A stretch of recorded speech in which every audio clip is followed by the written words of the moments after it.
yaitu bab SQL atau Structure Query Language. Jadi ketika kita ingin berkomunikasi dengan MySQL, kita membutuhkan bahasa.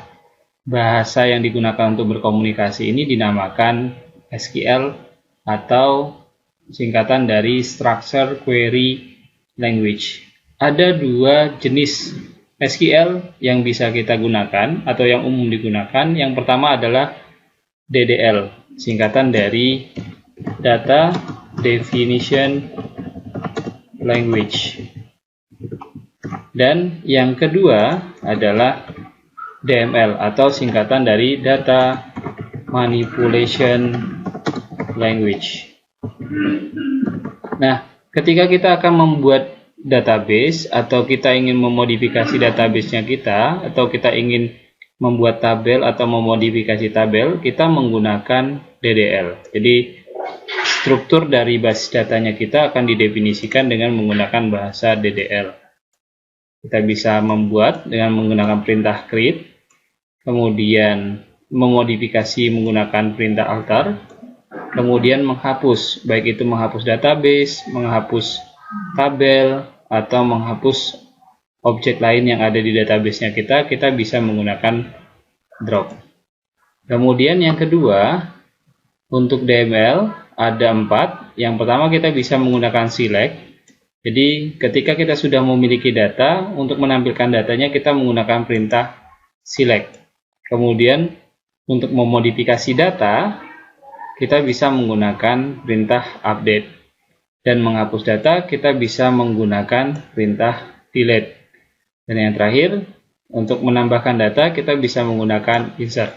Baik, sekarang kita akan mencoba yang pertama, perintah DDL.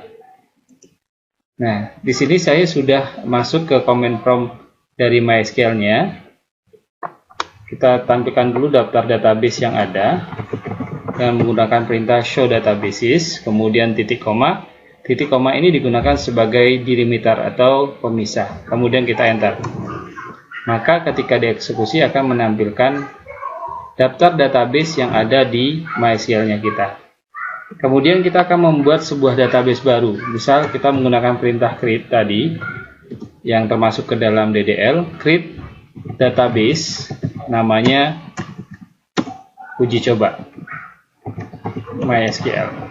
Kemudian jangan lupa ditambahkan titik koma.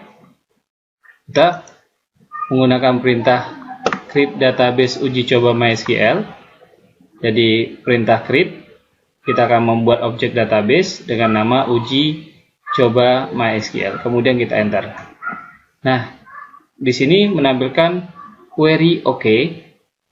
Satu query berhasil, satu baris berhasil ditambahkan. Kita akan lihat apakah benar sudah terbuat database-nya kita. Kembali kita ketikkan perintah show databases, kemudian enter. Ternyata di sini sudah ada tabel database uji coba MySQL.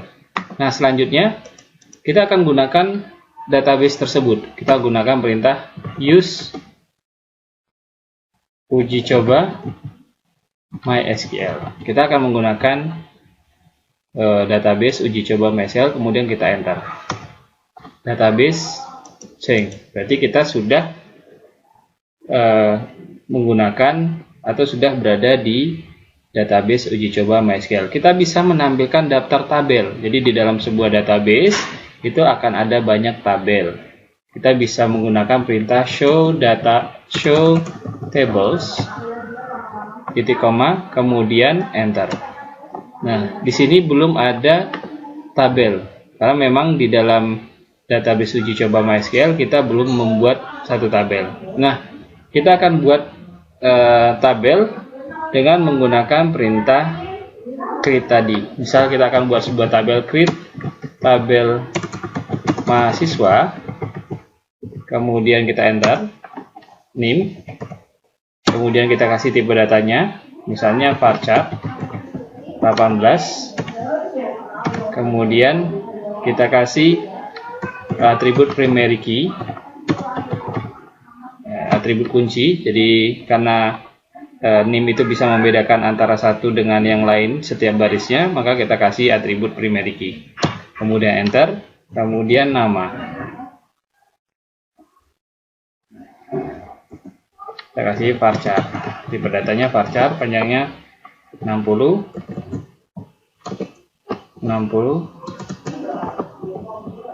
Oke, nah jika sudah, kita kasih penutup. Oh, ternyata ada yang salah. Ini you have error karena di sebelum nim harusnya kita kasih tanda kurung kurawal buka. Kita gunakan tanda panah yang ada di keyboard laptopnya kita. Kita ulangi dari awal, create table mahasiswa, kemudian tanda panah, enter. Kemudian kita tanda panah ke atas lagi, nim, enter. Kemudian nama, enter. Kemudian nama, enter. Kemudian tutup kurung, titik koma. Nah, sekarang kita sudah berhasil membuat sebuah tabel. Kita akan cek apakah benar sebuah tabel sudah terbuat di dalam database uji coba. Show tables. Nah, sudah ada tabel in uji coba MySQL, ada tabel mahasiswa. Kita bisa melihat struktur dari tabel mahasiswanya kita dengan menggunakan perintah desc, atau kita juga bisa menggunakan perintah describe, artinya mendeskripsikan struktur tabelnya kita. Jadi desc mahasiswa, kemudian titik koma. Nah, ini fieldnya nim, tipe datanya varchar tadi, kemudian nullnya 0, artinya tidak boleh kosong, kemudian primary key. Jadi ketika kita set primary key pada sebuah field, maka dia otomatis not null atau tidak boleh kosong. Kemudian nama tadi kita sudah set varchar 60. Nah, ini perintah DDL yang pertama. Kita menggunakan perintah create.